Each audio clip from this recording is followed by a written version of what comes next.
all the days, from this day to that, for one chance, just one chance, to come back here and tell our enemies that they may take our lives, but they'll never take our freedom!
And welcome to Anti-Tyranny News Radio here on UCY.tv. Thank you for joining me this evening.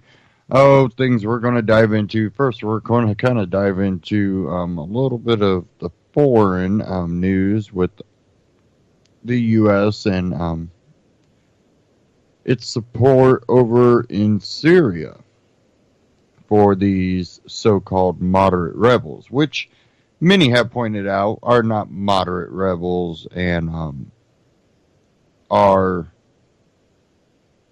basically taking our aid and it's going to ISIS. And you have the back and forth whether there are moderate rebels, whether they're not. I think there are, but I don't think they're being supported by the U.S. I think the moderate rebels are fighting this alone. There might be a little bit of aid, but very little. I think mostly what's going on is the attempt to overthrow the Syrian government. This was kind of all planned out, and many people pointed this out 4 or 5 years ago, that Libya, Syria, eventually even Turkey, are all somehow targets, and it seems to be playing out pretty well. All over the Middle East, we have destabilized, and then, talk about women's rights and all this, while at the same time we are working alongside Saudi Arabia. And if anybody knows, a lot of the radical views that you see in ISIS are the same radical views that are held by Saudi Arabia for the most part, at least the people in control. And many of the other people, because, you step out of line, the people there react to that ideology, beating and stoning, and women do just a little slip up, they'll get hit, knocked out right there on the street. It's a very radical Muslim country, and the U.S. works with them, allies with them. At the same time, we in the mainstream media slam, the rights abuses in all these other countries, and then we literally turn these countries into complete and utter rubble.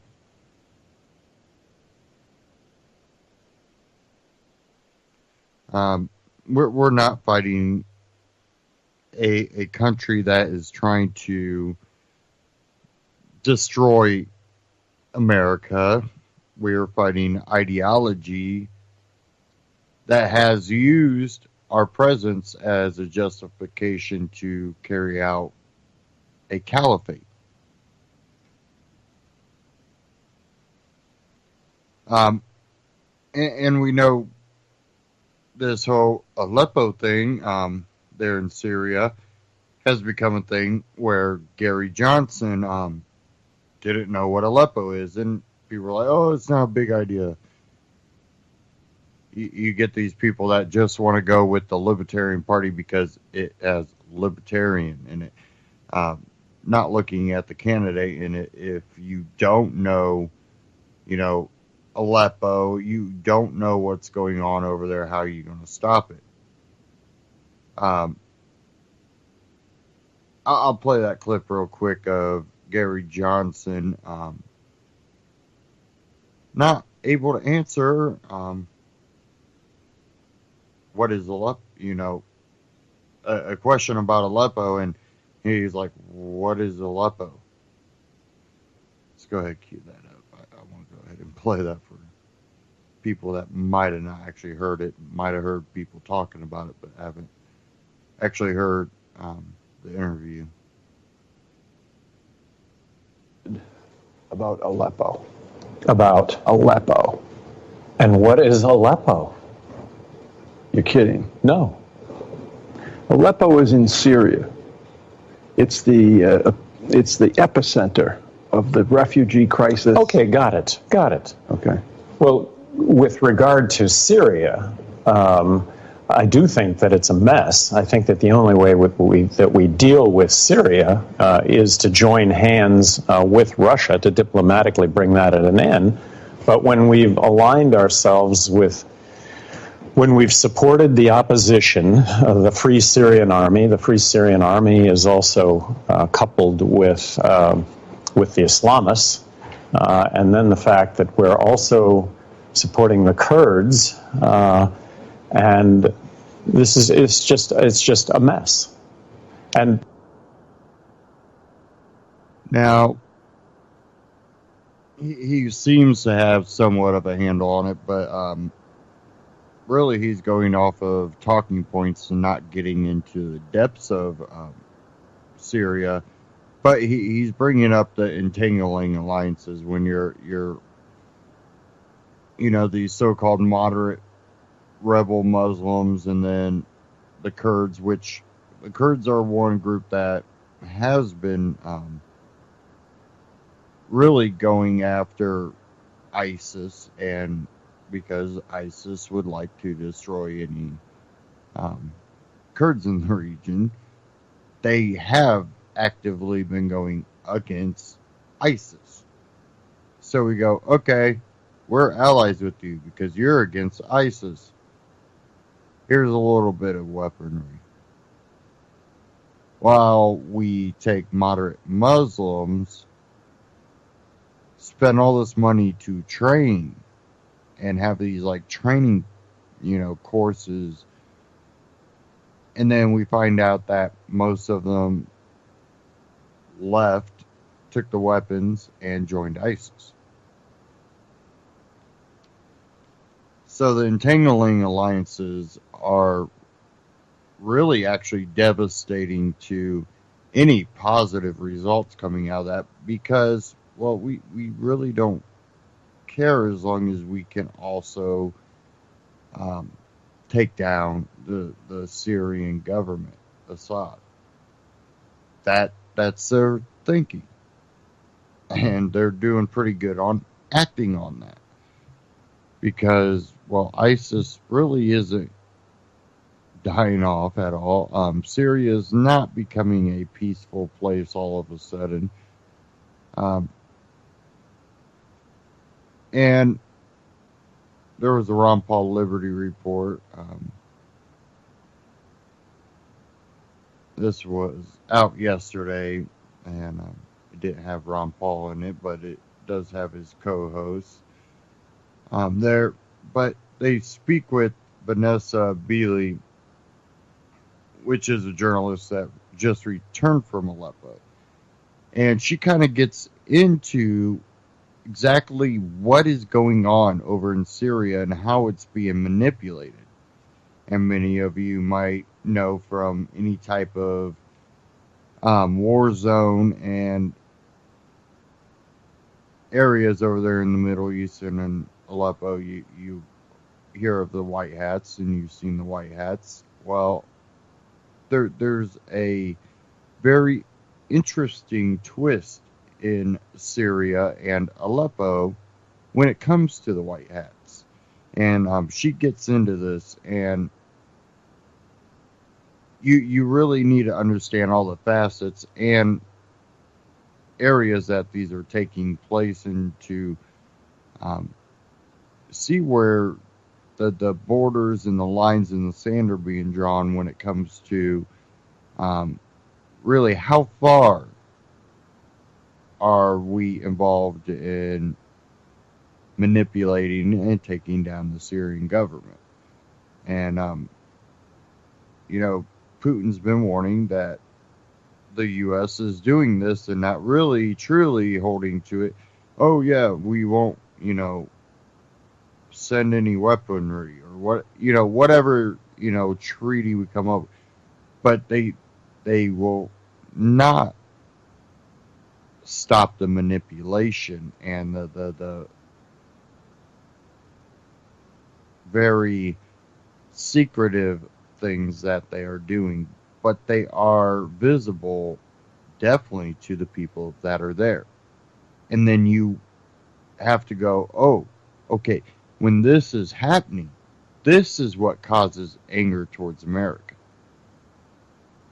And we've seen the pictures of before and after of Iraq, Afghanistan, of Syria, of Libya, all these countries that we're involved in, before and after. And then the stability in those regions. How good is that? And really, it kind of goes back to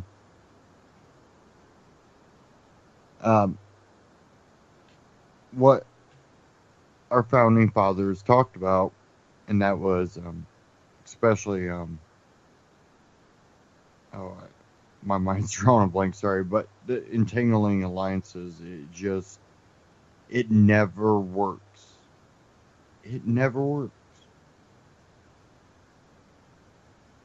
It's always what hampers the ability for peace to come about.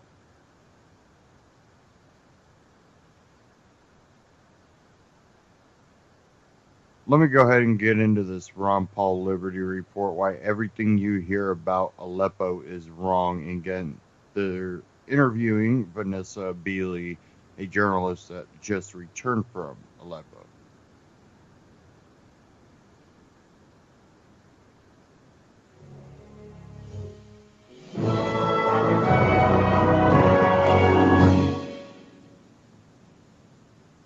Hello, everybody, and thank you for tuning in to the Liberty Report. I'm the co-host, Daniel McAdams. Dr. Paul is traveling. He's speaking at his old alma mater, Gettysburg College, tonight, so I have the reins today. Today we're going to be talking about something that is in the news. It's been covered extensively in both the U.S. and the international news, and that is the situation in Aleppo. We've talked about this before, but as things get more and more serious, there is a need to revisit the topic, I think, and give some updates.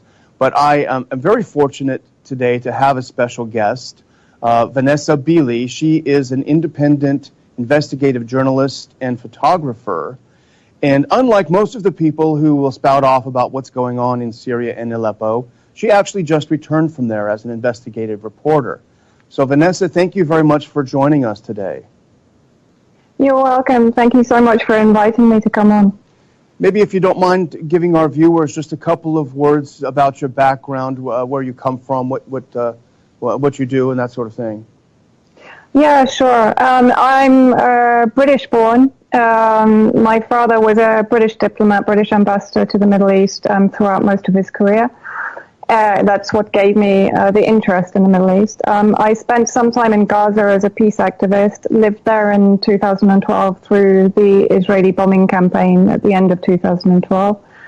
And then obviously developed an interest in writing about my experience, which led to my being involved with various organizations that are covering the Syria crisis as independent investigative analysts and researchers. I write predominantly for 21st Century Wire, and the articles have also been published at Mint Press. Good. That's great. Well, I don't need to tell you that this has been a really dramatic week when it comes to Syria and Aleppo. We saw yesterday the State Department spokesman John Kirby. He warned the Russians that if they continue fighting and assisting the Syrian government, more Russian lives will be lost, more Russian planes will be shot down. A very chilling thing for him to say. He said Russians will be coming home in body bags. It sounds like a threat, and you might just say it's typical of John Kirby's blowhard style of speaking. But when you couple that with the fact that during the ceasefire that lasted about a week and ended a few days ago, the U.S. and its allies were shipping literally tons of anti-aircraft rockets to their rebels in and around Aleppo. You could see a situation where you would have a Russian plane shot down with American-provided missiles, U.S. and UK-provided missiles. That is very, very frightening.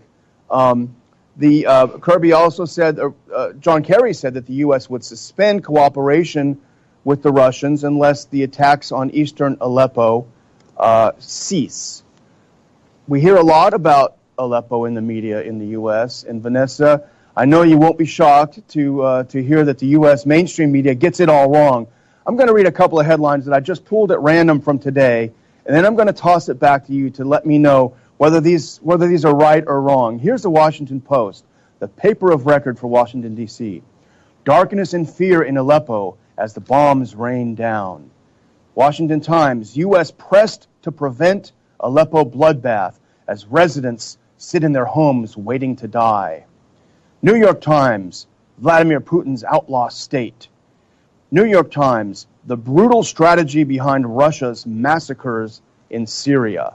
That's a little flavor of our media over here, Vanessa. How accurate is that in your experience? You just returned from a trip to Aleppo. Yeah, I mean, we're seeing such an amplification of this anti-Russia, anti-Syria propaganda right now, and it's very simply because the Syrian Arab Army and their allies are advancing through eastern Aleppo, and they're routing the US and NATO-backed terrorists that are occupying that area. This is a very important point to make, because the majority of the Western media in the UK as well as in the US are very much portraying Aleppo as a sort of homogenous city. That's not true. We're talking here very clearly the tale of two cities, if you like. Aleppo has been divided by the terrorist invasion that happened around 2012. Right from the very beginning, Aleppo has resisted any attempts to pull it into the so-called mythical revolution. And because of that fact, the invasion that happened in 2012 has inflicted punitive measures on Western Aleppo, if you like, because they were responsible for resisting the armed revolution. 600,000 civilians fled from eastern Aleppo into western Aleppo very early on when the terrorists invaded. Those that are left, there's probably around, according to the Aleppo Medical Association that we met with when we went to Aleppo, there's around 200,000, maybe even less now, people left in eastern Aleppo. At least a quarter of that, if not more, are terrorists and their families. The civilians that are in eastern Aleppo, the majority of them are being held hostage. We were given many witness testimonies that stated to us they have family that are still in East Aleppo that are terrified to leave to come into the government-held Western Aleppo, because if they leave, members of their family, their friends, their relations will be murdered by the terrorists. So fundamentally, these terrorists are using these civilians as human shields and then declaring to the media that's accepting their propaganda that these civilians are under threat. The only reason they're under threat is because they're being imprisoned in this area by the terrorists and used as human shields.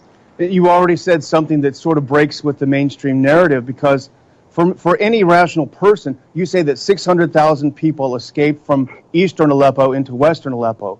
Well, if the mainstream narrative is correct, which is that Assad simply enjoys murdering his own people, then why on earth would people go from liberated East Aleppo into the realm of the murderous tyrant Assad in western Aleppo? Something doesn't make sense here.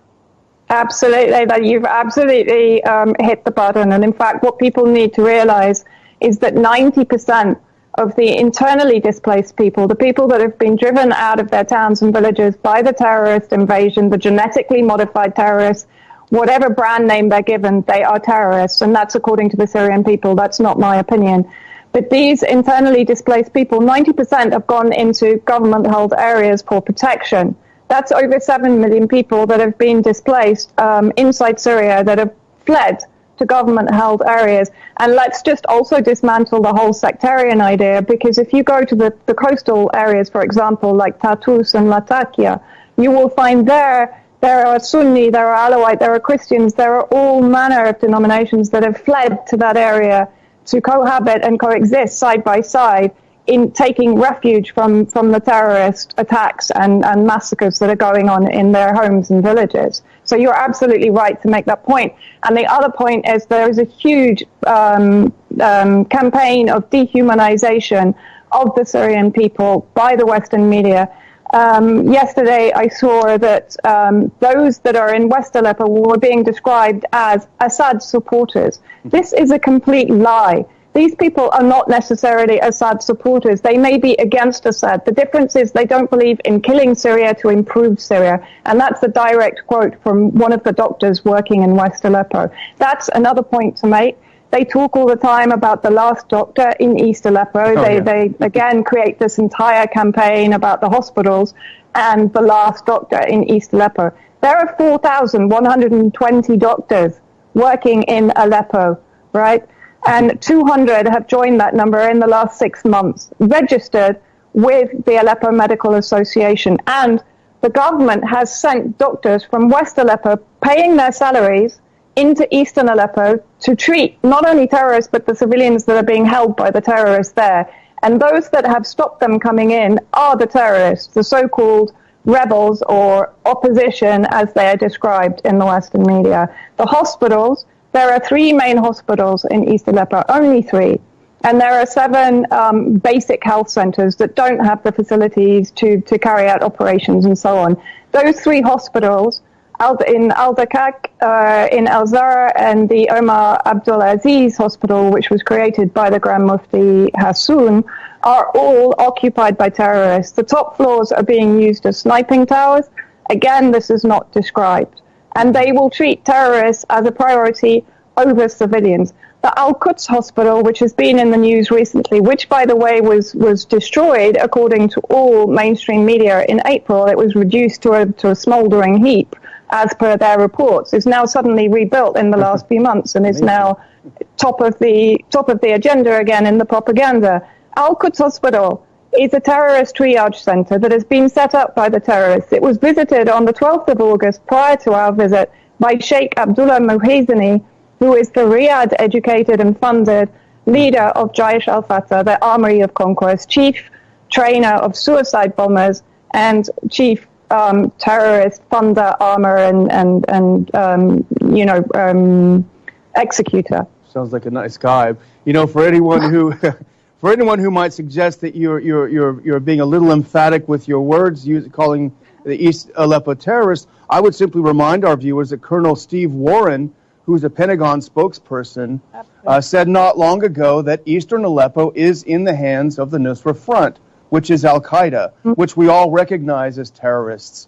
They had something to do with something that happened in the U.S. on 9/11. Yet somehow it seems that the U.S. is desperate to protect an area that its own government says is occupied and under siege by Al-Qaeda terrorists.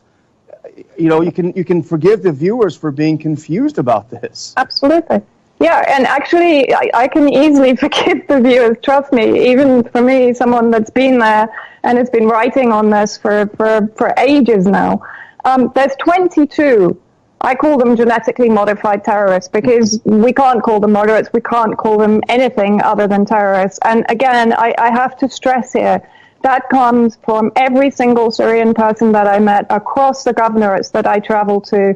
They do not even consider there is any differentiation between these terrorists. They are all criminals. They are all mass murderers. They are all rapists. They are all torturers. They are all abusers of their children and their families. And yesterday, in fact, you're quite right, 80% of those 200,000 people that are in East Aleppo have been described as being Nusra Front. And yesterday, in fact, while the media was amplifying and megaphoning the propaganda that was being provided to them by the terrorist factions inside East Aleppo, mortars were being rained down upon civilians in West Aleppo. We had descriptions of it being like hell yesterday. There was a 6-year-old child, Pamela, I need to get her name right, Kazanji, who was hit by a mortar. She's 6 years old. She's now paralyzed. And at the same time, the Free Idlib Army, which is, again, the new genetically modified version of the U.S. terrorists that are in Idlib, were firing Bulgarian, among other countries, supplied Grad missiles into northern Aleppo. And one family in Al-Zara, which is in northern Aleppo countryside, 4 of their children from the age of 11 down to 1.5 were dreadfully injured by these missile attacks yesterday. None of this is mentioned. These terrorists that are called rebels, that are called moderate rebels, that are called opposition, are massacring Syrian people. They are not Syrian people who are Assad supporters. They are Syrian people, whether they are Christian, whether they are Shia, whether they are Sunni, whether they are Alawite. Every single one of them will say to you, we are Syrian first and foremost. And we are not here, even if we disagree with our government, we're not here to kill our country in order to improve it. Yeah, and it might be difficult for a lot of Americans to understand or to believe that its government is siding with terrorists. But Dr. Paul and I did a show on this, I think, yesterday, where we pointed out this is not unprecedented. After the Soviet invasion of Afghanistan in 1979, the U.S. very actively supported the Mujahideen, which then became Al-Qaeda, bin Laden. So there is a precedent to this, to the U.S. backing terrorists, because the U.S. goal, and I think you'll agree with this, Vanessa, has always been regime change in Syria. Everything else is just for show. The reality is they have got to change the regime in Syria, and that's the goal. But I want to go into the propaganda a little bit, because the propaganda has been like nothing we have ever seen on this, the Western propaganda. And now here's something I know that you know about, because I read your writing about it. And these are the so-called white helmets. And they're portrayed here in the U.S. as selfless humanitarians that rush in the face of danger and save little children from the rubble. And they're always photographed doing this. But there is a different side to these so-called white helmets, and I think you know quite a bit about it, Vanessa. Yeah, absolutely, and thank you for bringing them up. As we know, they're sort of being feted and celebrated and iconized, really, as heroes and saviors of humanity. One of the things that I did while I was in Syria, and I did it deliberately as part of my investigation into this group, was I visited the real Syria civil defense in Aleppo, in Tartus, in Latakia, and the headquarters in Damascus, which is right in the Jaish al-Islam territory, very close by to Joba. So they're constantly under attack from terrorist mortar fire and snipers and explosive bullets. What I found out from the real Syria civil defense basically backed up the research that I'd been doing up until then. This is fundamentally, the white helmets, in my opinion, are fundamentally an attempt by the US and by NATO states to create a shadow state inside Syria, which again is a very familiar pattern. They did this in Iraq, and they are definitely doing this in Syria.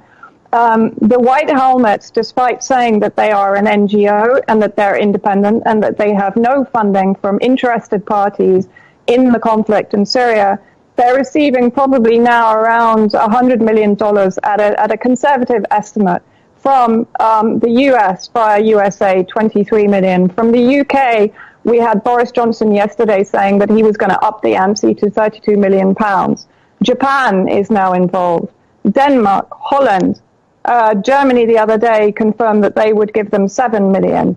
Holland. So we have a cabal, a sort of a coalition of the white helmets, if you like. And $100 million we're supposed to believe is going to fund 3,000 operatives in a supposed cobbled together humanitarian NGO. This is the kind of money that you put into an army. It's not the kind of money that you put into a very simple NGO. We know for a fact they fabricate evidence. That's been proven in my reports. We know for a fact that they are sectarian. When the Madaya propaganda broke in January 2016, they were photographed calling for the burning and destruction of two Idlib villages, Kafraya and Foua, that have been under siege by the US terrorists, al-Sham, since March 2015, and have lost 1,700 civilians under shelling and sniper fire. And the White Helmets were calling for their further destruction. We have numerous photographs showing them armed, showing them basically acting as terrorists, and then quickly putting on the white helmet when they're needed to make another promotional video. I mean, I'm being flippant here, but this is genuinely what is happening.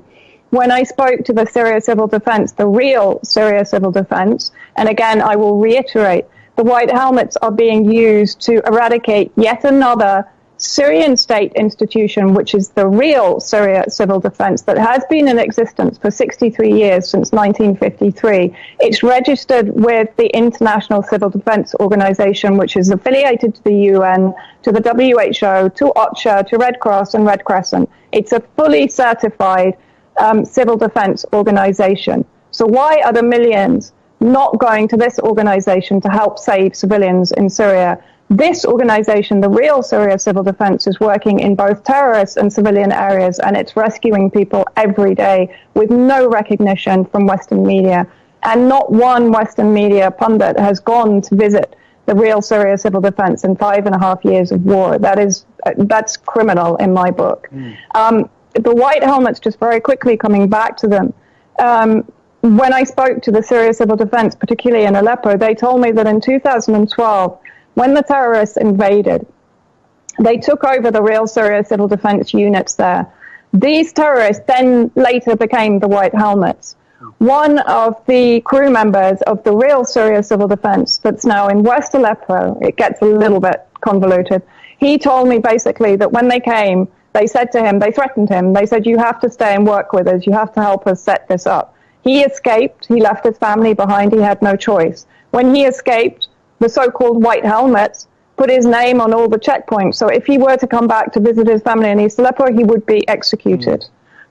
They stole ambulances, all of the ambulances, 3 of their fire engines. They murdered other real civil defense members. They kidnapped others. They drove others out of East Aleppo into West Aleppo. And this is not an isolated incident. Basically, this same procedure happened in Idlib, in Deir ez-Zor, in Raqqa, across Syria, in other words. So, you know, this organization is basically, as far as I'm concerned, they're a terrorist support group. They're acting as terrorists in many instances, and they are terrorists, and yet they're being described by our governments as humanitarian first responders. Well, they're also described as volunteers. So if all of these guys are volunteers, honestly, where does this $100 million go? I mean, even a super big NGO, even, you know, the Heritage Foundation or something, $100 million goes a long way. Where do you think this money's going? Everyone's a volunteer, yet they've got $100 million. I think it's a front for funding the arms trade into Syria, to be quite honest. And if you think about it, this is a perfect front. They're first responders. They're traveling backwards. They're trained in Turkey. So they're coming from Turkey into Syria all the time with trucks, with fire engines. If you look at the White Helmets in Idlib, their YouTube videos, it's like a parade of all the equipment they're being given by their various sponsors in the EU and in the US. So they're the perfect conduit, they're the perfect artery into the terrorist-held areas to bring in arms, weapons, and equipment. And I believe that this is where this 100 million is going. And by the way, they're also trained by James the Mesurier, who is a very sort of colorful ex-British military mercenary that has connections back to organizations like Blackwater that are famous for being death squad organizers, basically, for the CIA, and were heavily funded by Bush and then Obama. I think Obama gave around 250 million to Blackwater in order to continue carrying out Blackwater outreach assassination operations. Blackwater became Academy, and then they got merged into various other groups with which James Mesurier has very strong contacts. So, you know, this is not some grassroots indigenous humanitarian organization. This is a huge operation that's going on. And not only that, the entire war propaganda, the dirty war on Syria war propaganda, is underpinned by this organization. And so I think this is why we're seeing this incredible rush to give credibility to this organization. And we have to worry about what sort of tool this organization will be in the hands of whoever is elected next in the United States. If it's Hillary Clinton, it's kind of terrifying if these guys get the Nobel Peace Prize. You're talking about terrorists receiving the Nobel Peace Prize. That's a descent into insanity, as far as I can work out. Well, in all defense, Obama got it, and he's been pretty bad too. So maybe it actually would be appropriate.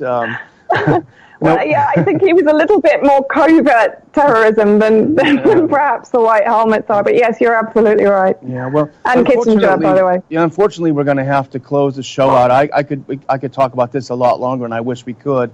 But it's so valuable to get information from people on the ground who've actually been there. Even the mainstream journalists, they're reporting from Lebanon and elsewhere. So I just want to thank you very much for coming and sharing with us, and I hope we can have you on again for some more insights. So thank you very much, Vanessa.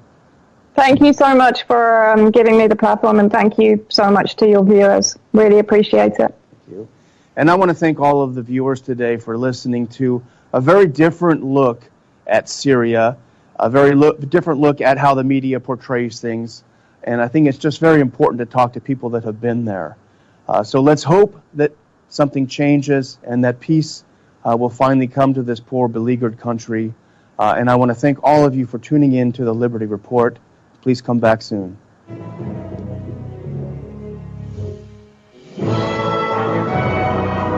Ron Paul Liberty Report, RonPaulLibertyReport.com, and Ron Paul Liberty Report on YouTube. Go there, subscribe, check out all the other great clips he has. Now, let me pull this up here.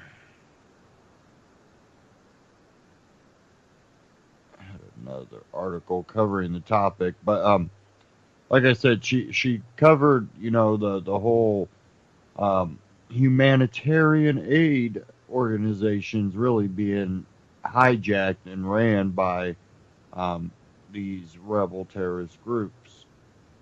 Not something they exactly cover in the mainstream media, because then that kind of, well, it goes against the propaganda that they're trying to spread to kind of keep us in this war. Excuse me.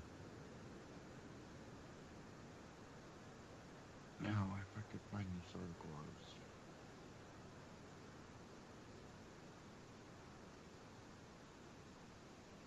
Now, with everything going on,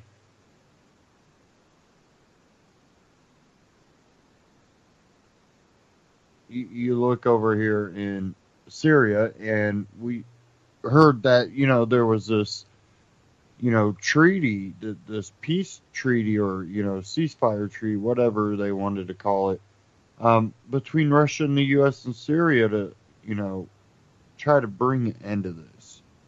And really, I think most people don't really have any interest in seeing Syria destroyed.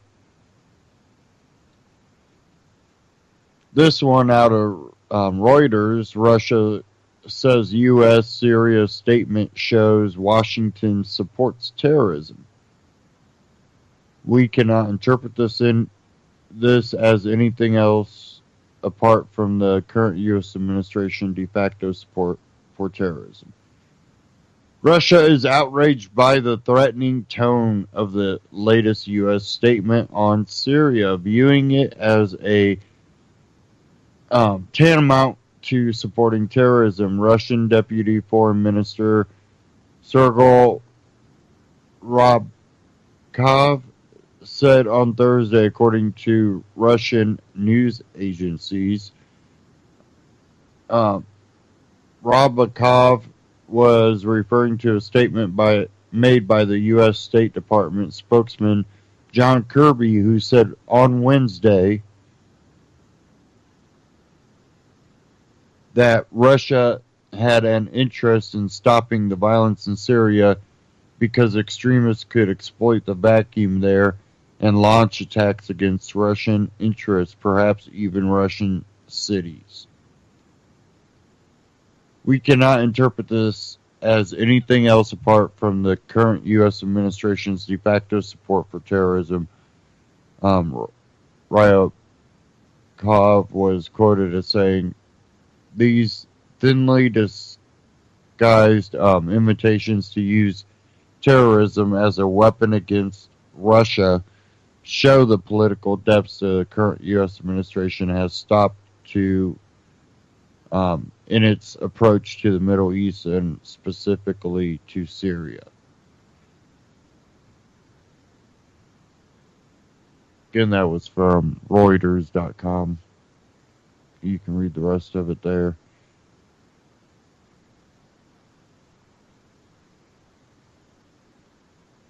Now, give me a second here.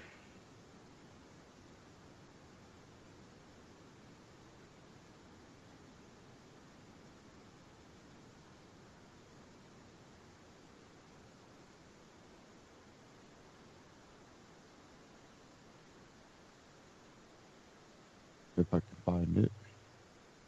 Another article, but I think I lost it.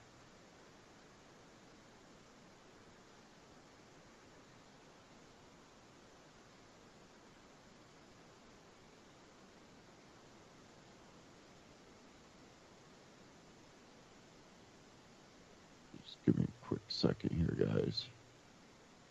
Okay. I found it. Got a lot of tabs open here. This one was out of The Intercept. U.S. military is building $100 million drone base in Africa.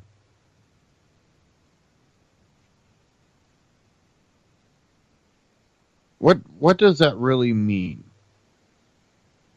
Is that a signal that there is absolutely no plans, no interest in pulling out of some of these areas, allowing these areas to be more self-reliant? Because I don't ever remember the idea of America being the coddlers and the rulers of the world.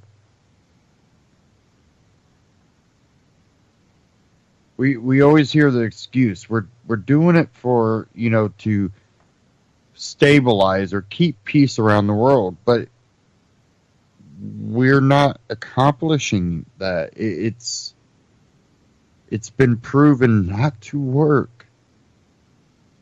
But somehow they still insist on doing it.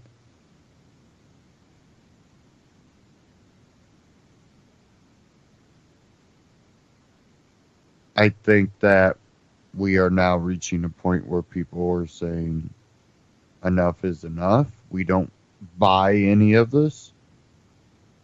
But still it goes on. Getting out of The Intercept. From high above, Agadez, almost blends into the cocoa-colored wasteland that surrounds it. Only when you descend farther can you make out a city that curves around an airfield before fading into the desert, once a nexus for camel caravans hauling tea and salt across the Sahara. Agadez is now a West African paradise for people smugglers and a way station for refugees and migrants intent on reaching Europe's shores by any means necessary. Africans fleeing unrest and poverty are not, however, the only foreigners making their way to this town. In the center of Niger, U.S. military documents reveal new information about an American drone base under construction on the outskirts of the city. The long planned project, considered the most important U.S. military construction effort in Africa, according to formerly secret files obtained by the Intercept through the Freedom of Information Act, is slated to cost $100 million. We always know that it ends up always coming out more somehow. And it's just one of a number of recent American military initiatives in the impoverished nation.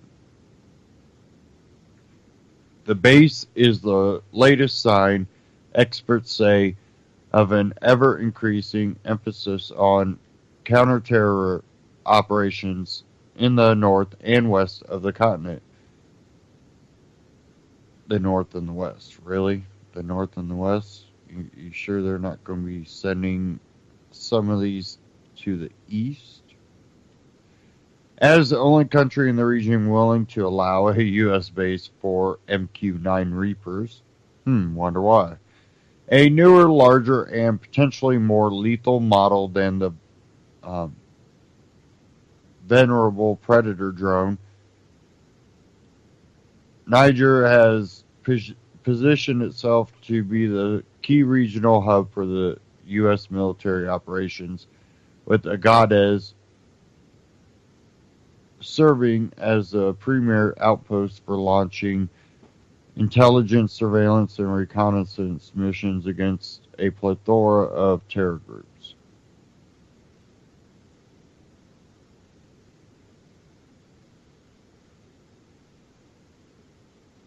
Sorry.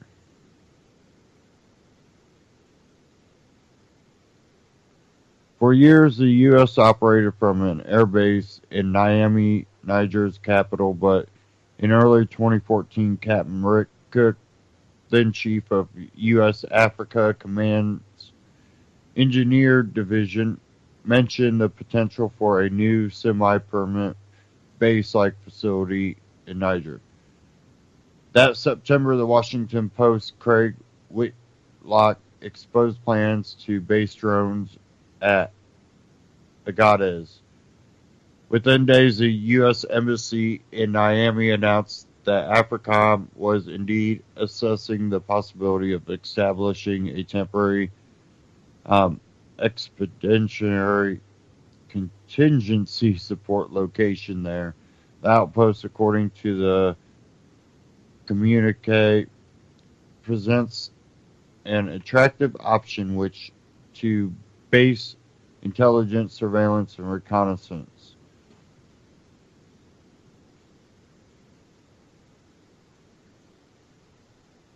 Assets given its proximity to the threats in the region and the complexity of operating with the vast distance of African geography. Air Force documents submitted to Congress in 2015 note that the U.S. negotiated an agreement with the government of Niger to allow for the construction of a new runway and all associated pavements, facilities, and infrastructure adjacent to the Niger Armed Forces Base, Arene 201, Airbase 201, south of the city of Agadez. When the National Defense Authorization Act for fiscal year 2016 was introduced last April, Embedded in it was a $50 million request for the construction of a airfield and base camp in Agadez, Niger, to support operations in Western Africa when President Obama signed the defense bill that some was authorized. And you can read the rest of this article. It's a little long, but it really gets in depth in this whole operation to really expand what we have going on in Africa. Now, I'm not saying that we shouldn't know what's going on in these areas, but what's going on and how involved we become are two different things.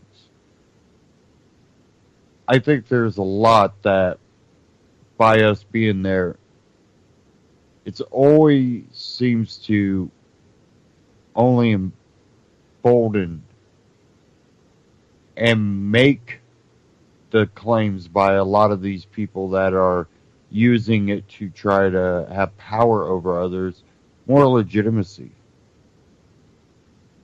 I don't think our intervention is needed to have a society get angry.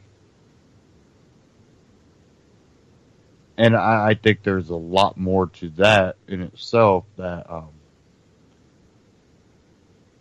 would probably be a 4-part special if I decided to go that route. We need to have someone that truly understands, we have so many bases in so many countries that our resources are basically being used, our wealth, our knowledge is being used on others and not in a positive way. I don't think you could look at the Middle East and say we made positive change. We got rid of what? A dictator for a terror organization. We knocked them back in the Stone Ages, literally, where they stone people. I'm not saying these countries were something great under the dictators, but we haven't made things better, and then we destroyed their country on top of it. If anything, things have gotten worse. We have these terror organizations that will go in, kill all the males, or recruit part of them, or steal the children, rape them, kill them. We've seen what they've done, and instead of going, hey, the more we involve ourselves, the worse it gets, we just keep pouring gasoline on the fire. And it's unbelievable when I do hear people feed into the propaganda put out by the war hawks. And it amazes me.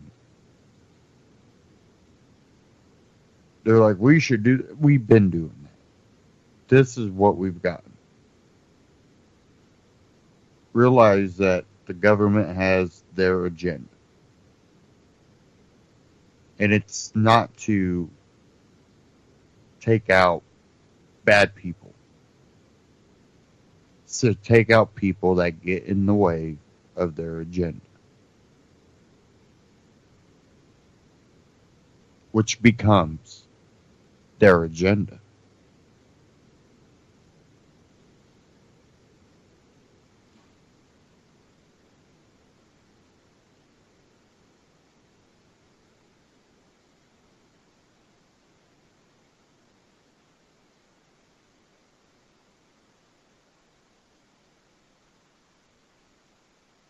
Okay.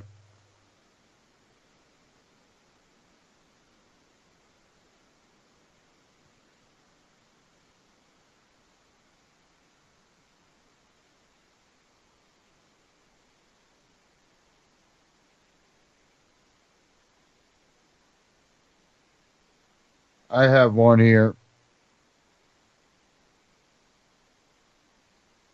We're going to kind of get off Syria for now.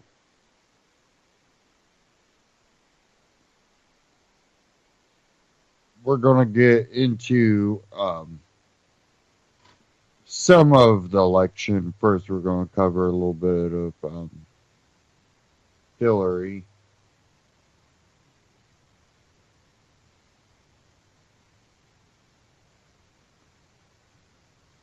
Give me a second, sorry.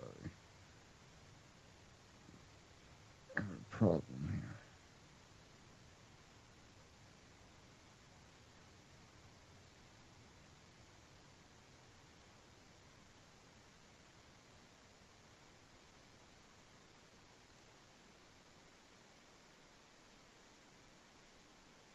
Try and pull my browser back up. Again, I have to use this second machine here.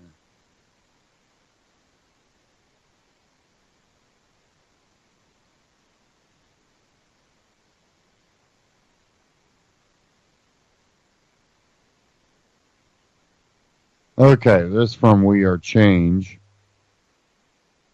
And this is the FBI just admitted to obstruction of justice with Clinton emails. And we'll get into a little bit more to pass this here. Give me a second, and we'll get this pulled up here. There we go. Right now, the director of the FBI, James Comey, is testifying. He is on the stand for the House Oversight Committee, and the hearing is not even done yet. And the information that has already been brought forward is mind-blowing because these people utterly think that we, all of us, are just retarded, that we're just stupid, and that they could get away with anything. Let's just give up. Let's just give up on any semblance of law and order, any semblance of justice in this country because it's slowly... It happened before. But right now, it's just so blatant in our face that it's unbelievable to believe. Now, James Comey actually refused to testify a few days ago. Now he's testifying, and we could see why. You can see why he refused to, because he's not only rejecting a call to pretty much reopen the Hillary Clinton email case, which is a logical, common sense thing to do since all this new information has been provided, since new classified emails have been provided, since her IT guy is lying to, again, on the stand and just playing the fifth. Since all this is happening, it makes perfect sense to open the case. But no, he's not going to open the case. And he said he looked hard for obstruction of justice in this email case. Meanwhile, during this hearing, he actually admitted and he actually said... Whether our folks had read them all or not. We had a pretty good understanding of what we thought he had done. But that's my best recollection. Okay, in the last week, in mass, he's been deleting them from Reddit posts. Is that consistent with preserving evidence? I say that because there's still an ongoing interest by Congress, and only in spite of Reddit's own senior, what they call FLAC team, trying to hide it, only because a few people caught it, do we even know about it, and is this and other committees interested in getting the backups that may exist on these deletions? I guess my question to you is he destroying evidence relevant to congressional inquiries? And I'll answer it for you. Yes, he is. And what are you going to do about it? That's not something I can comment on. Of course, you son of a gun. Not something I could comment on. Of course, because you just put your foot in your own mouth. You just screwed yourself over because you said, I looked very hard for obstruction of evidence. Meanwhile, you just admitted that you knew about Stone Tier. Now, who is Stone Tier? Again, this whole Reddit conspiracy is unfolding in Congress right now, and it is real. Stone Tier, this guy, it's Hillary Clinton's IT guy, who went on Reddit and asked Reddit users how he could destroy evidence, how he could help obstruction of justice for VIP clients.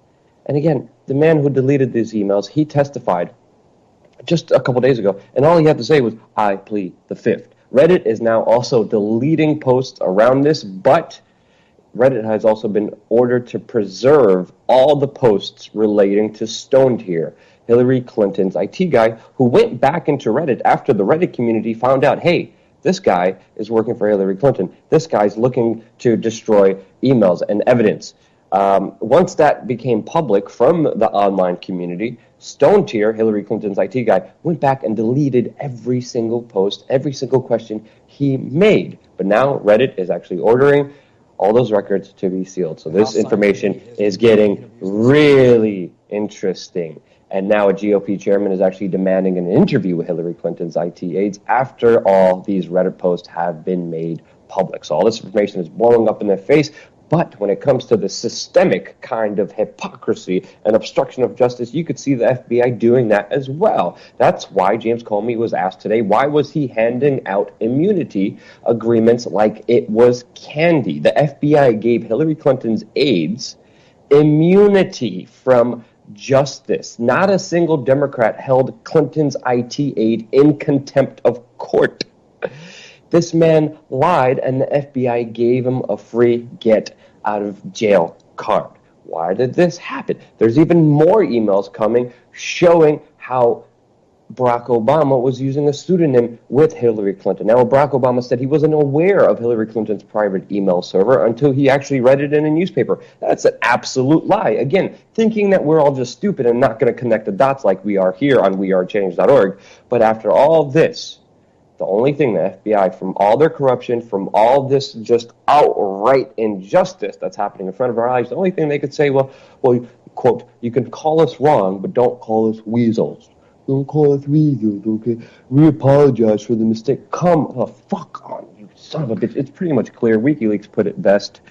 They went public. Hillary Clinton lied, and the FBI covered it up. The obstruction of justice is happening within our very own government. That's why the investigation reeks of corruption. That's why this investigation was just an absolute sham. Don't watch the testimony. It's still going on right now. You can probably watch it somewhere on C-SPAN. I'll give you an abbreviated version of what they actually said without saying it. James Comey, the FBI director, taking the stand, will say, we found her to be extremely careless in her handling of classified information, but we recommend no charges be filed due to stupidity and lack of harmful intent. Meanwhile, they never worked on anything else. Plus, I like my job and don't want to end up dead. Ultimately, yeah. There's a great infographic here that you guys could see in the description below, just showing all the outright corruption, all the pay-to-play schemes with the Clinton Foundation, Blackwater, Saudi Arabia, and just the outright vehicle that was government for Hillary Clinton that ordered her to be where she is right now on top of this huge establishment corruption pile of doo-doo. And that's what we have, and that's what's unfolding right in front of us. She is inept. She is above the law. She doesn't care. She leaves classified information in a Russian hotel room during her trip as Secretary of State. It doesn't matter.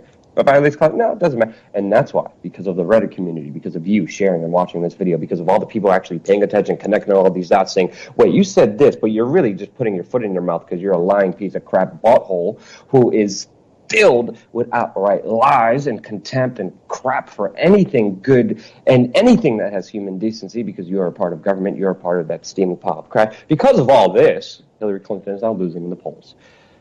Yes. I don't know how I feel about the other person winning, but regardless, this video is about the pure evil scum establishment trash that is Hillary Clinton. If you enjoyed it, watch it, share it with your friends and family members. This information needs to be connected, needs to be put together, needs to be shown to you because no one else will, especially the mainstream media. So support us on patreon.com/wearechange. $1 a month keeps us unfiltered, free, and independent, working solely for you. $1 a month. wearechange.org and We Are Change on YouTube. You can subscribe on YouTube. Now, Trump is currently on a Twitter rant about Hillary and former pageant winner.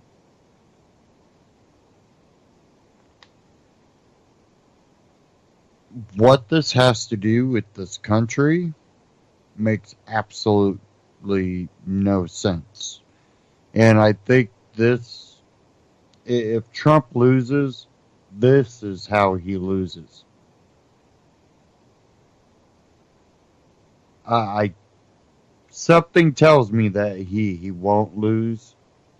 Something in my gut tells me that he's going to win. I think that between the people that just absolutely do not want Hillary in office and the people that don't trust her, don't like her, all the way into her party, I don't think that she'll have the people show up and vote for her. She might have registered voters in maybe a scientific poll that would say Hillary over Trump, but when it comes to election day, I think the enthusiasm will play out for Trump. Trump will get the people that are on his side to the polls. The big percent of them. Hillary, on the other hand, even the people that say Hillary over Trump don't have the enthusiasm, motivation in a large enough amount to get her elected. But if Trump keeps playing this attack game, Twitter nonsense, that could hurt him.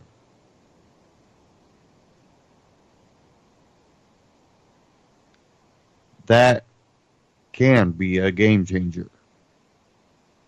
He's going to have to stop doing it. Like I said, I really don't care who gets in. I do believe Trump would do the least damage to me right away, but he would put mechanisms and make precedents that when it does fall into the other side's hands, that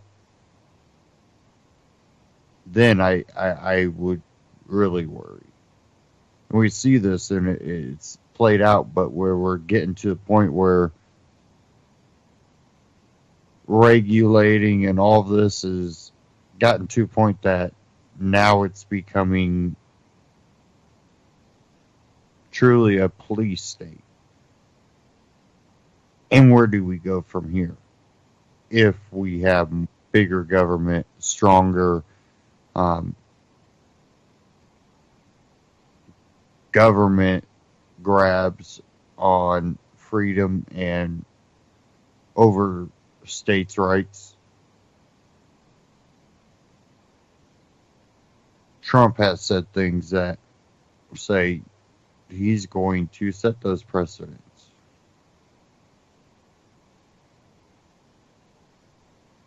And if he does, we all should be worried.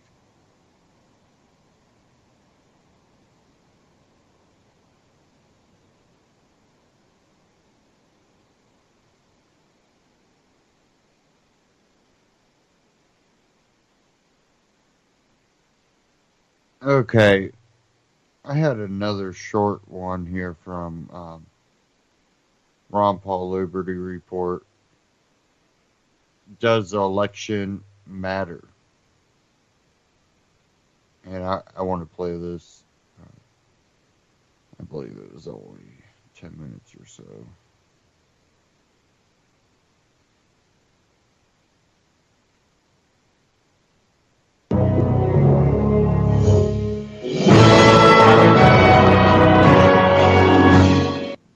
Hello, everybody. Thank you for tuning into the Liberty Report. Today, I want to talk a little bit about the election and some of the questions I get when I'm being interviewed.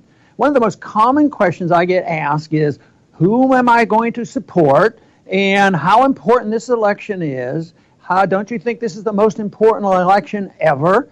And I'm usually pretty negative on that. I've obviously been involved in politics for a long, long time and involved in elections. But the significance of the election is a lot less than a lot of people think. I think so often it's a distraction, elections. I've always emphasized the philosophy of a people, and the prevailing attitudes have more to do with it than any particular election. And I've always said that if elections really mattered, they'd be illegal. But no, there's a lot of activity and a lot of money spent and a lot of back and forth. And generally speaking, Republicans and Democrats go back and forth, and it's easy to pin the two parties as being very, very close philosophically. And I watched it in Washington. There was no real disagreement between the two parties verbally, and the rhetoric was a little bit different, but we always ended up, with more government. This time it's not so easy to just simplify that and say, there's no difference between the two. Well, the parties, there's no difference, but there definitely is a difference. Trump is certainly not like a Hillary Clinton Democrat, and he's certainly not like a Mitt Romney Republican, so there is a difference. But he certainly isn't a libertarian. So that's where we are today, and do I stick to my statement that elections aren't all that important? It's still what the people are thinking and what type of economic policies we follow and whether or not we accept interventionism. I, of course, think they're so important. And I think that one of the problems going on today is why we don't have real answers and why I'm not expecting any real changes, because even if one of them comes up with the right answer, stop and frisk happens to be now more endorsed by Democrats than by the Republicans. But so it's a real mixed bag. But I think there's a tremendous momentum in the system.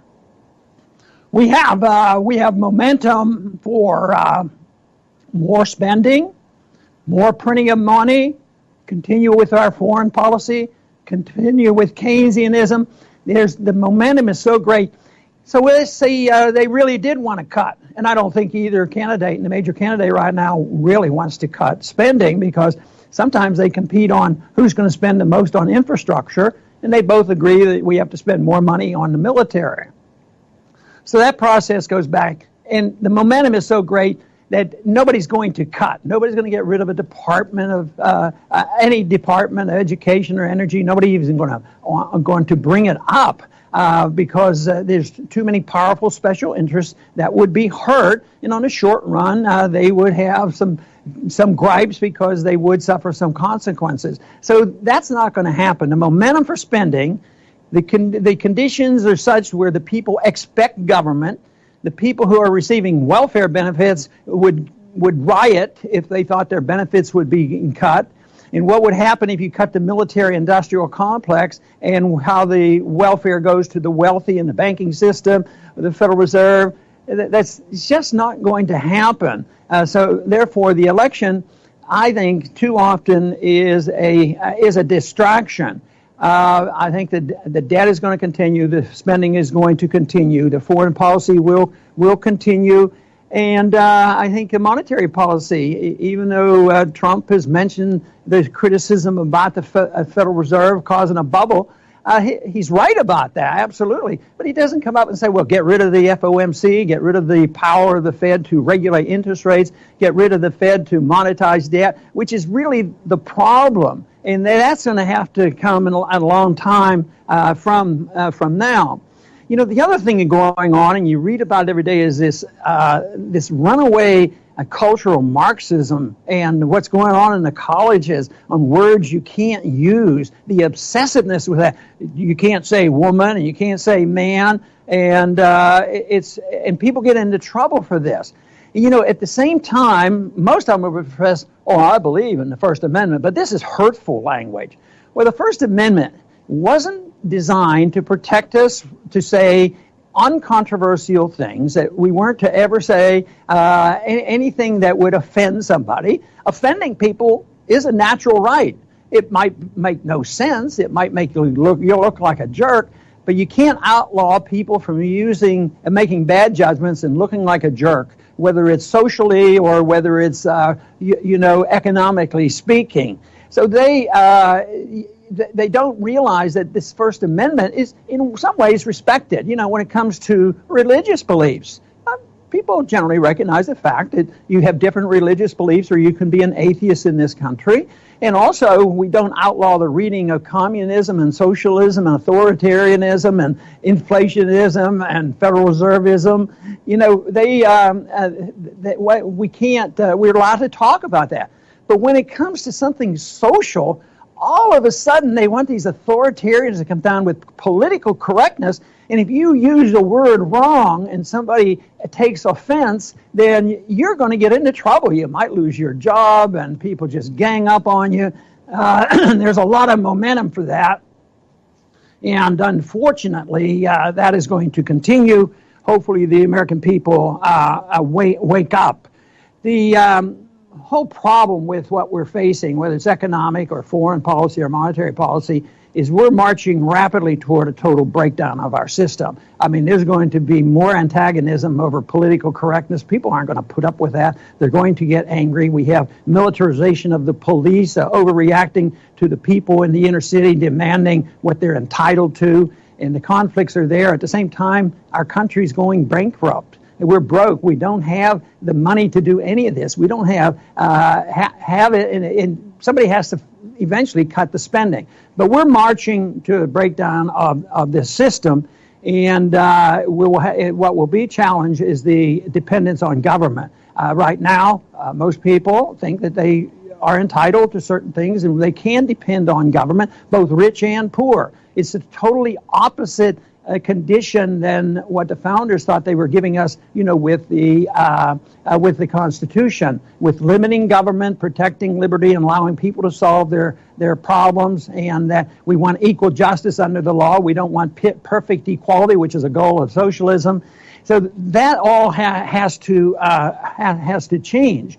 And I believe, though, that there are some good signs showing that people are waking up to this, but not on the short run. This election is not going to make a difference. Only waking up the people to what the correct philosophies are, and the political changes are minor. If there's some political changes, might happen, but it doesn't deal with what's going on. We're working in conditions of an era change, in the era of big government, the bankruptcy of the country. And if we don't deal with that, we're not going to solve our problems. I'd like to see, the consensus in the country deciding to give liberty a chance,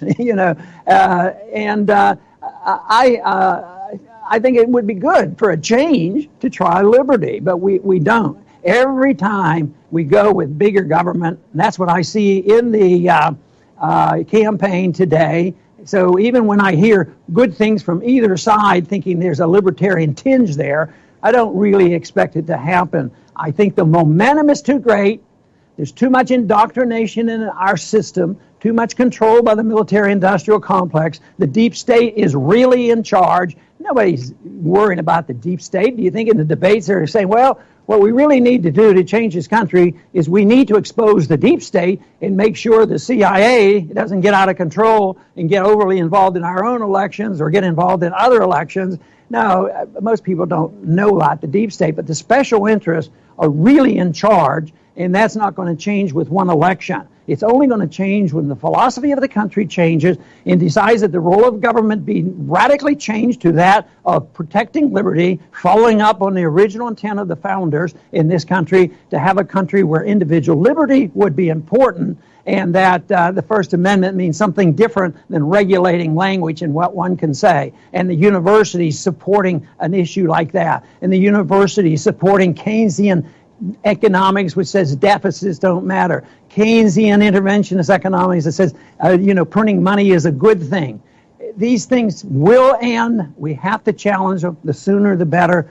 the sooner we get the American people to say what we need in this country is liberty. Liberty will solve our problems. We need equal justice under the law, and then we will see some progress. Hopefully we can work to see that day come soon. I want to thank everybody for tuning in today to the Liberty Report. Please come back soon.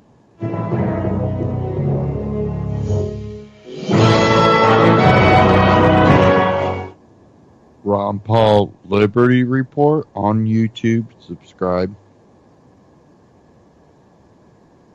You can also go to RonPaulLibertyReport.com. Check that out. More videos and articles there. I had a article here. Now read out of Reason.com. If I can just lose it. Okay. Trump's foreign policy in the debate. Skeptical of past wars, eager for new ones. And I heard a lot of, I don't even know if you would call them libertarians or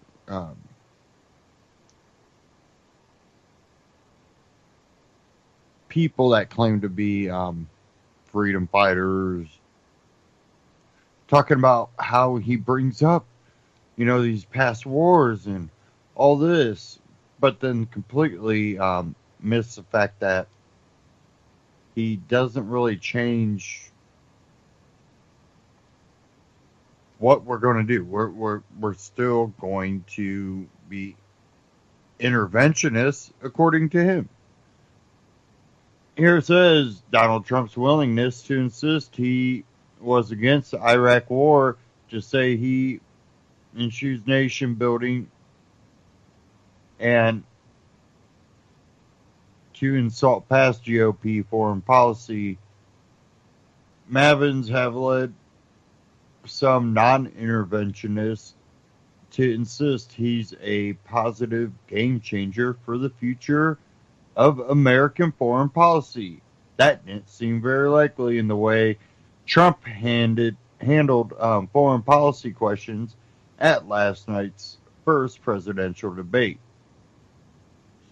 Yes, Trump still wants to make it clear, no matter what contrary evidence might exist, that he was always against the Iraq war. And the idea of U.S. troops fighting in Iraq, he is also, though, against U.S. troops having left Iraq because of the mess it left behind, and also still says he's against nation building. The best case interpretation to tie all that together for those eager to believe in a non-interventionist Trump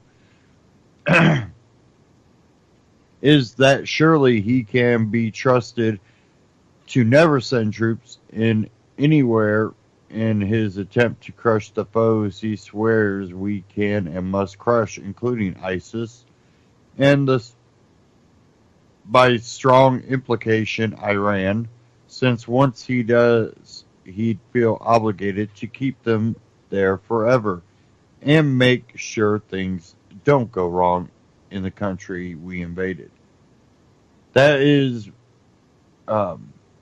he'd feel obligated to nation build. And hasn't he told us he doesn't want to do that? Thus, we can trust him not to do any more full-on invasions. This seems a thin reed of hope. I'm guessing his will to crush will exceed his will not nation build. In the end, he's an avowed fan of surgical Middle Eastern interventions, though he continues to refuse to say out loud whether his ISIS crushing plans will be surgical, boots on the ground, or even nuclear, but isn't clear on why he thinks such surgical attacks, for whatever purpose, not followed up by a continual ground troops, won't leave the same kind of Middle Eastern chaos in its wake. He rightly critiques, perhaps he thinks his oft repeated call to just steal oil from our foes over there will make it all work out fine.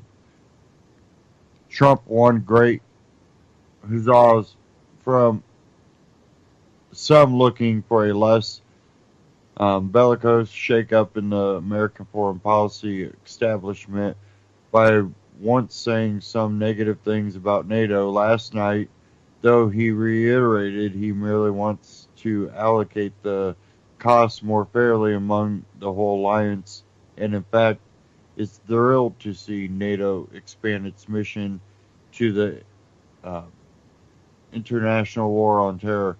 The lack of an expanded mission, he said last night, was really the only thing that bothered him about NATO ultimately.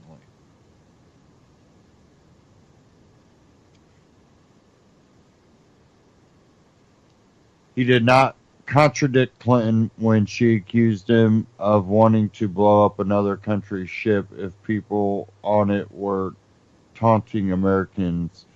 But don't worry, peaceniks, he insists that would not start a war. That seems a bit of a chance to take over a taunt, especially if curtailing overseas intervention is your political goal.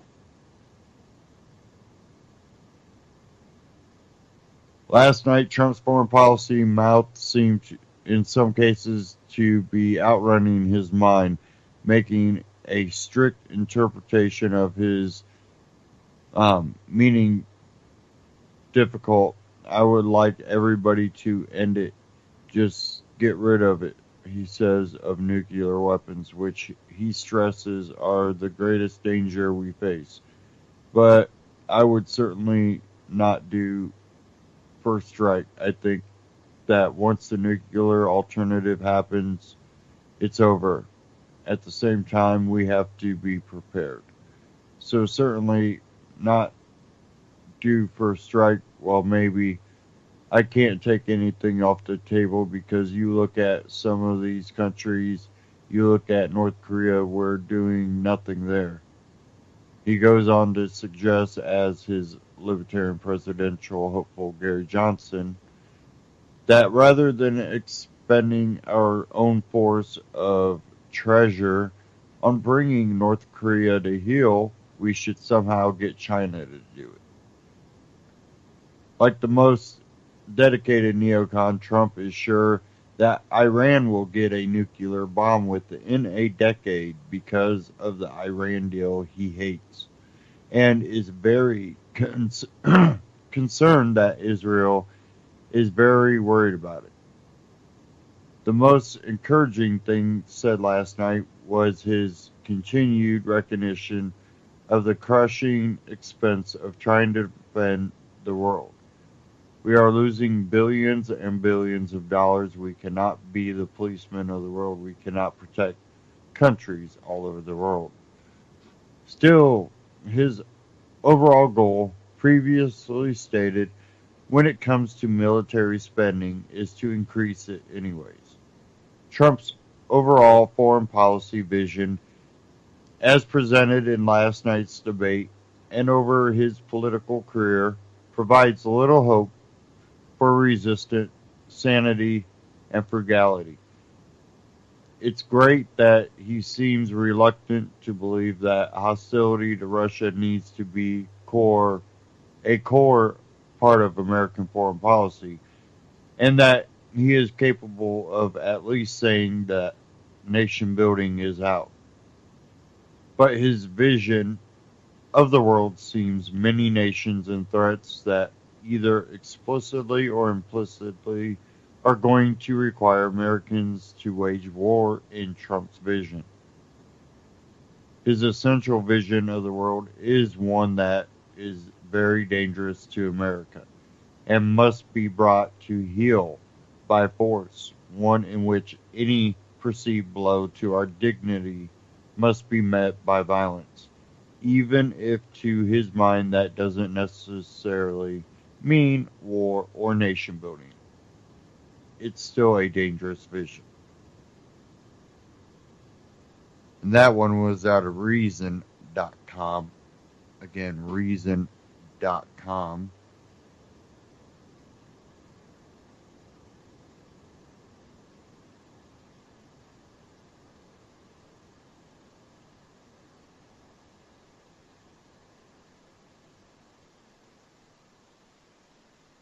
Now, I'm going to kind of move on to Gary Johnson here.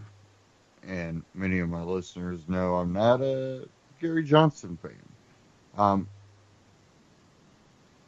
This was from AMTV. Gary Johnson gives fake rant on foreign policy.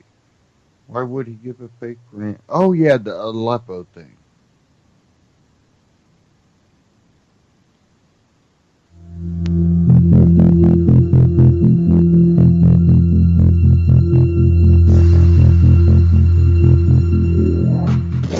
Also, pretty funny video I was watching late last night. Gary Johnson goes on this fake rant.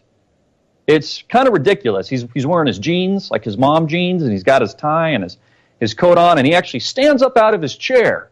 You know, we interviewed Gary Johnson earlier. You know Gary, he doesn't know what Aleppo is, and then he had another Aleppo moment the other night when he was asked by, I think it was Chris Matthews, who his favorite world leader was, and he's like, oh, I'm having another Aleppo moment. He honestly couldn't name one other world leader. I mean, at the very least, he could have just said, I don't have a favorite world leader. But he goes on a rant, September 28th, 2016, and gets really, really fake angry. It's hilarious over foreign policy and exclusion from the debates, even though we know he's just stealing votes from Donald Trump. Thank you very much, Gary Johnson. We really appreciate you stealing votes from Donald and helping Hillary Clinton get elected. Take a look.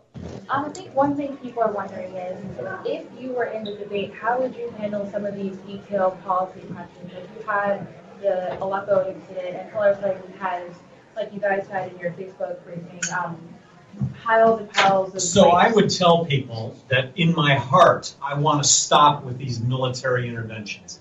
In my heart, I don't want to send our men and servicewomen to lose their lives, and I don't want them to be responsible for what ultimately are thousands of innocent people being killed in these countries. So Hillary Clinton dots the I's and crosses the T's on all of the names and everything associated with this. But as a result of that, we have the foreign policy that we have right now that I have to tell you, I think is horrible. Horrible. And that's how I would answer it tonight. I would be mad. I would be angry. I would be angry that people would be calling me out on the names, or geographic locations, names of foreign leaders, when the underlying policy has thousands of people dying. And that is unacceptable. So is this the Gary Johnson that we would have seen in the debate? This is the Gary Johnson that you would have seen in the debates. It angers me to no end. And why do you... Huh?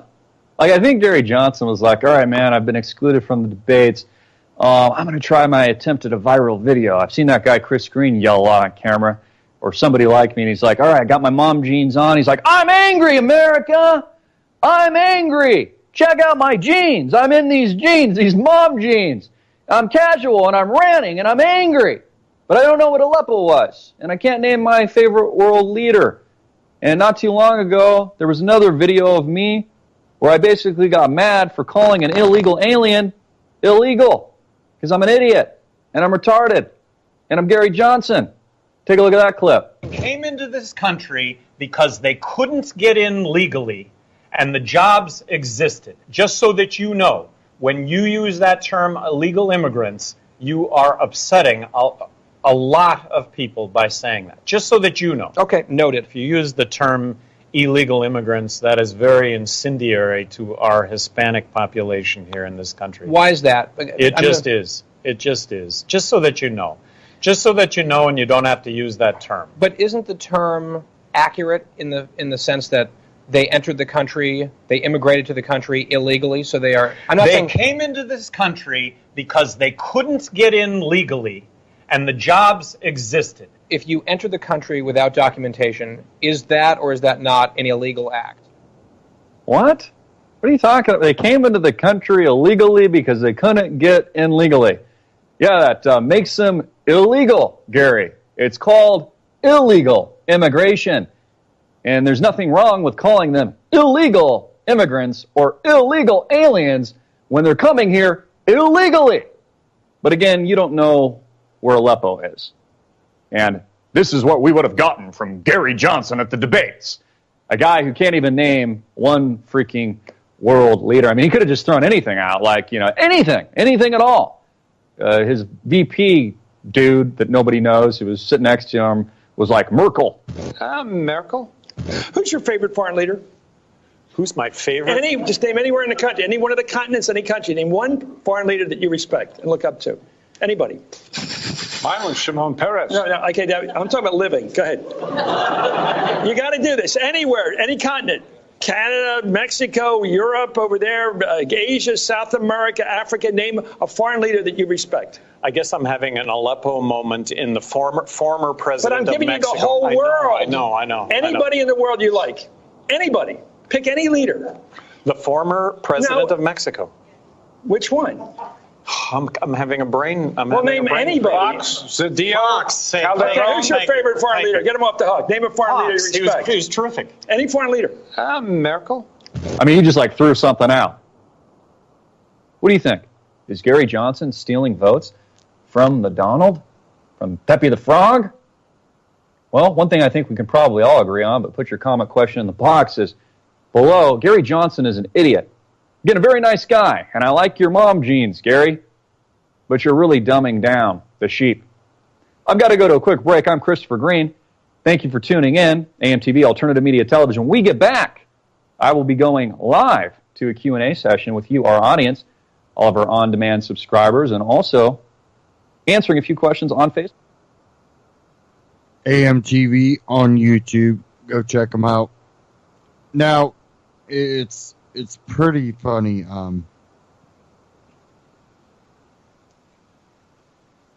This isn't the first time Gary Johnson ran under the Libertarian Party for president.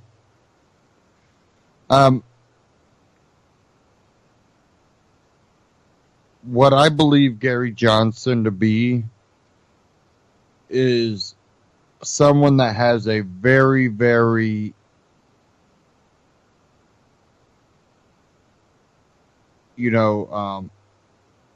quick overglance of what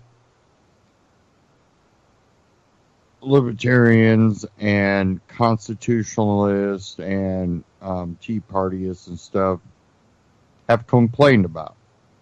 And even on, the more liberal side with marijuana. Gary Johnson looks at all of it. And he goes, what is trendy?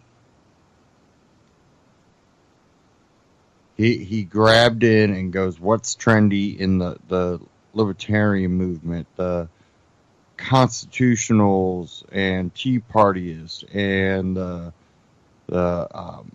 liberal activists when it comes to marijuana, and even the judicial system. And he repeats things that have now become talking points. Things that Ron Paul, he's a big repeater of things Ron Paul has talked about. Which we all, to a certain point, take what we hear and learn, and we will have some of the points, but it doesn't seem like he ever really truly has original thought. He doesn't maybe critically think anything. He believes in freedom. This guy said this. This guy said that. This guy said that. Why do you believe in freedom? Aleppo moment, sorry. It's kind of... a scan over of what liberty and freedom are. That's what Gary Johnson seems to be. And he just seems to want to be the cool guy. Stealing votes, I really don't think that you can steal votes. People will vote for who they want, who they believe in, or not vote because of what they believe in. Mine, of course, being in the latter. At least in the presidential race. Talked about many times, vote locally if you're going to vote. That's where the change is going to be. It's the presidential race. It's why they've always wanted you interested in that. While you just vote letters under your congressmen, your local people. I'm a Republican. Click all Republican. I'm Democrat. Click all Democrat. Never really judging people on their character.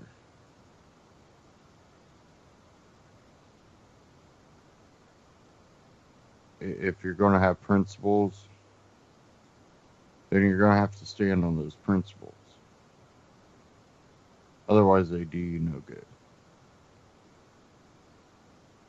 And I think that's where I'm at in my life. It's one of those things that I believe certain things come first in my life.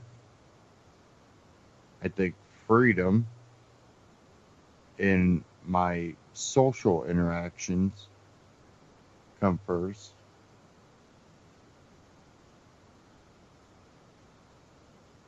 When I talk to others,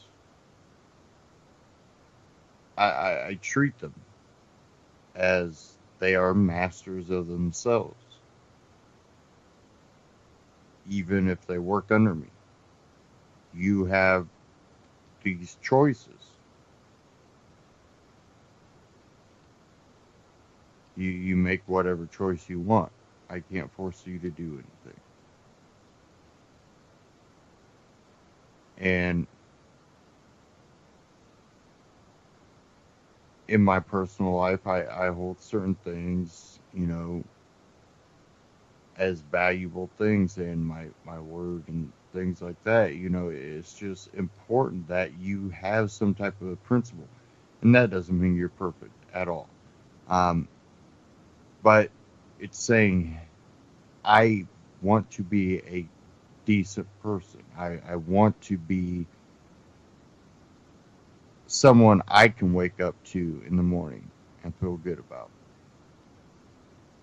If I can't feel good about myself, how can I truly feel good about anything else?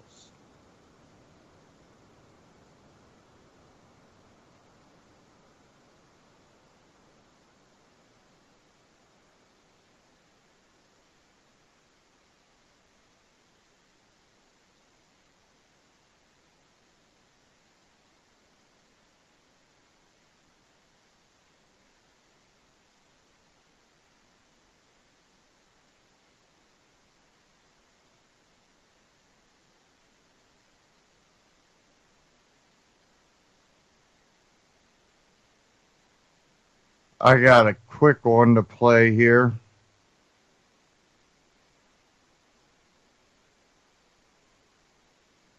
I'm going to play this right before the end of the broadcast from We Are Changed, the most embarrassing and lowest points of Obama's presidency just happened.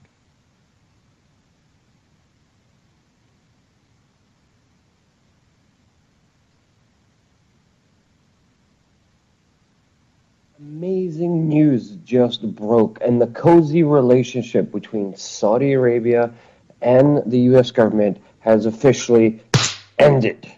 This is a major geopolitical shift in the international landscape. This is all happening right now because the Senate overpassed Barack Obama's veto on being able to sue Saudi Arabia. This is the first veto in Barack Obama's presidency. The first time that the Congress and the Senate actually had enough balls and said, you know what you're doing is freaking ridiculous, and we're all going to come together, Democrats and Republicans, which we hate each other, because you're so stupid, Obama, and then we're going to make sure that your veto doesn't pass. This all happened when the Senate and Congress passed a bill allowing victims' family members to sue Saudi Arabia after the 28 pages were declassified and showed how Saudi Arabia financed the 9/11 hijackers. When this happened, when this bill passed, obviously proving your major ally in the Middle East, Saudi Arabia, gave all these money to terrorists, had paid for their flight schools, gave them apartments, had Saudi Arabian spies set them up here in the United States. It was actually the CIA who got them in from Saudi Arabia. 15 of the 19 hijackers came from Saudi Arabia. The 28 pages, when they were declassified, ultimately proved that. Just a few days ago, I made this video where I went off the veto with Barack Obama trying to stop this bill, which would allow 9/11 victims' family members to sue Saudi Arabia. Warning, this video will have strong language. If you are sensitive to strong language or have minors around, please don't watch this video because I am fucking pissed off at... Okay, that's enough. If you want to hear the whole tirade that I went on, go into the description below and watch this video because you can feel and sense the anger that I had because it was the most disgusting veto of his presidency. And just moments ago, the Senate overrid his veto in a stunning 97-1 vote. Only Chode Senator Harry Reid was the only one who voted against the majority of our representative government and didn't want this and wanted this veto to pass. But this is the first override that the president had, and he only has 4 months left in office. This is extremely embarrassing because now there's nothing that Obama can do to stop victims' family members from taking Saudi Arabia to court, having discovery, and having justice and legal repercussions in a way where we could actually find out more truth behind that horrible day on September 11, 2001. And now Obama is stuck in a very awkward moment where he's actually defending this despotic, human rights violating country, Saudi Arabia. And the freaking White House has the balls to say that this is the most embarrassing thing that the United States Senate has done in decades. What? Wait, hold on.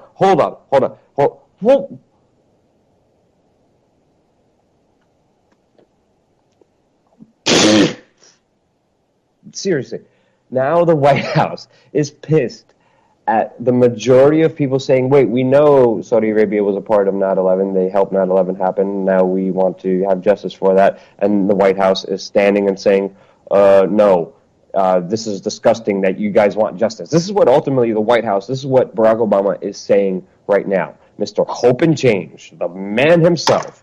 And now his White House is saying to the members, this is the statement that the White House released, to the members of the United States Senate, only recently informed of the negative impacts of this bill on our service members and on our diplomats is in itself embarrassing. What?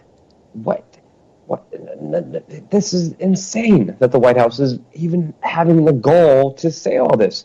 Again, with 9/11, not only is Obama totally humiliated, but after those 28 pages came out, which we have documenting in a video here, we have all the evidence, we have the sources, we have the documents in this video that you're watching right now that you can watch in the description, proving how the 28 pages prove that 9/11 was an inside job and how the United States not only took part in it, but the role that Saudi Arabia was involved in, they actually turned a blind eye to and allowed Saudi Arabia to maneuver some of these terrorists to allow them to do this. The United States and the CIA, especially with information that came out from Michael Springmeier, allowed the terrorists in when they were known terrorists from Saudi Arabia, gave them expedited passes into the United States. So it's not just Saudi Arabia who did 9/11. There's other elements, but now we're going to discover a lot more in these nice legal proceedings that are a beautiful egg in the face of Barack Obama. As we know, Saudi Arabia, the geopolitical repercussions are going to be huge because Saudi Arabia threatened to liquidate Treasury holdings if Congress passed this bill. Now this bill is law. We will see how Saudi Arabia will respond. We have seen Saudi Arabian newspapers connected to the government of Saudi Arabia say 9/11 was an inside job done by the U.S. government. Now, 28 pages here prove it was Saudi Arabia's involvement as well. So now this whole constant back and forth hot egg kind of game that they're playing is unfolding right in front of us, and it's amazing, and it's really incredible, and it's fun to see explode right in front of Obama's freaking dumb face. Okay. And Obama even admitted himself, the seed money for Al-Qaeda came from Saudi Arabia. Duh. And then it's just crazy because the relationship between the United States and Saudi Arabia is primarily based on oil. With the price of oil going down, we are seeing Russia, China, and India making moves against the petrodollar. With the failed pipeline that Saudi Arabia was supposed to build through Syria into Europe to bypass Russia, now Saudi Arabia is super pissed at the United States, especially with not being able to have their final mission with getting rid of Bashar al-Assad inside of Syria. But these two allies still were strong a few days ago, with the United States offering and giving too much freaking money, $115 billion in weapons within the next 8 years. Wait, this is, $115 billion worth of weapons. It's within 8 years is given to freaking Saudi Arabia. This is nuts. Meanwhile, Saudi Arabia takes those weapon deals, take those bombs that were sold through Hillary Clinton's State Department, through backdoor deals, because Saudi Arabia was financing the Clinton Global Initiative and buying them out. Saudi Arabia uses those bombs and just killed 30 civilians in a water well. And now, on a separate incident, they killed 32 civilians. So the relationship, obviously, is breaking up. Many war hawks and neoconservatives are saying that this will be devastating to our military because now other countries are going to hold us responsible, and there's going to be some secrets revealed by the other governments because of this move that Congress and the Senate has made that I am so entirely excited about, because what you're going to see unfold from today's action, the reverberations geopolitically, internationally, are going to be huge. And to get most of it, you have to be on this YouTube channel. So subscribe to youtube.com/wearechange, because we're going to... wearechange.org. We Are Change on YouTube. Now, one important thing about this is something he brought up, and I brought it up on here before. It's Saudi Arabia, one, liquidating U.S. debt. Two, it's helping finalize what China and Russia have been working on. And that is getting oil trading in the majority of Europe and Asia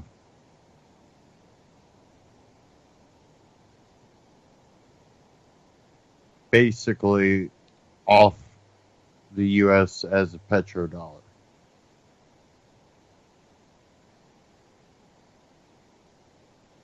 That itself in the Western world will bring down the economy. But I've warned of this. I said when the truth is revealed, it's going to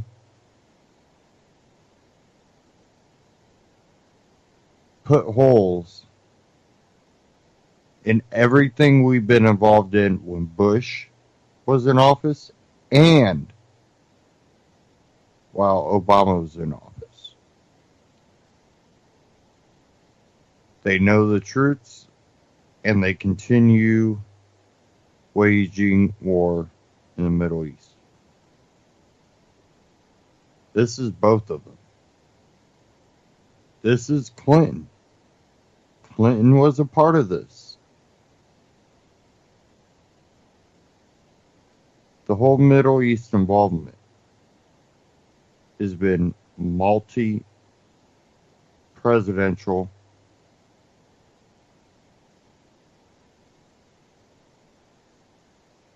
And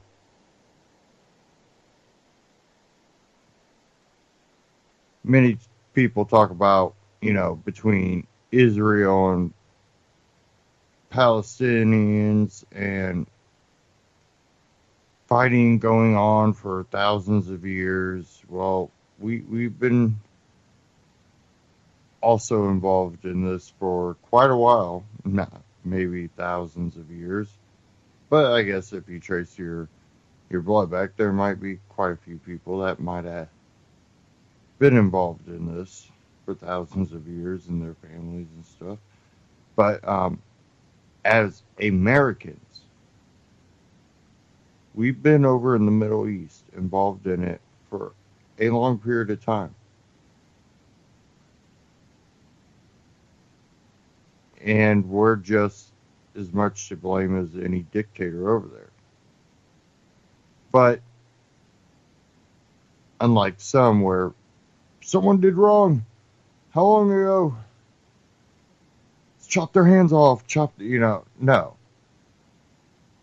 What we have to learn to do is forgive.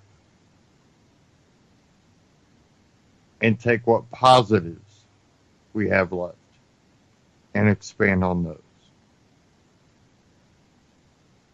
But you have to understand the true history. You have to know the truth if you're going to become different, to not repeat the mistakes of history.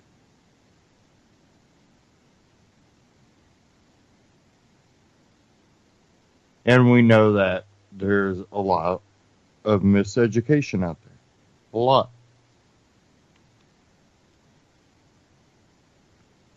And I think that, talking to others and stuff, we need to teach history while talking about what's going on now. And how there are similarities throughout history that should be able to guide us in a better direction. But we have to know the real history.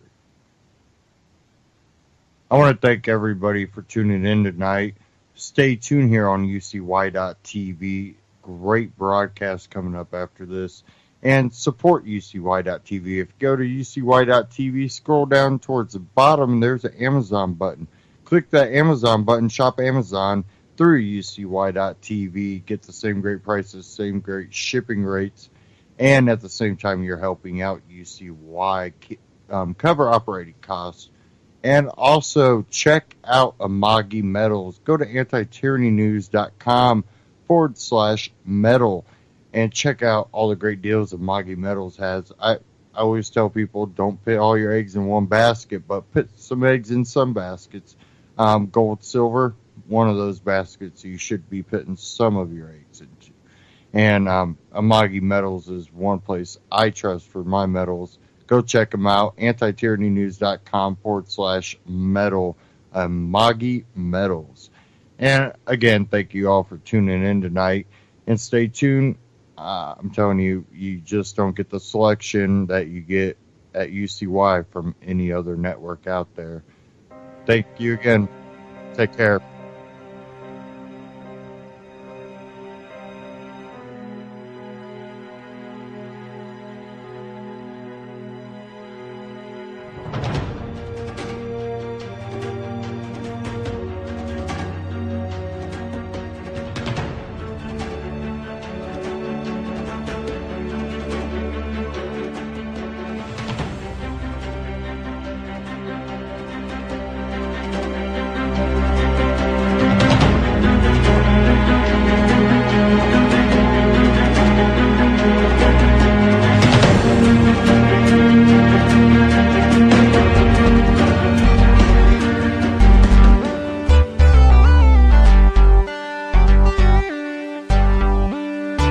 This is Ozzy Skateboard.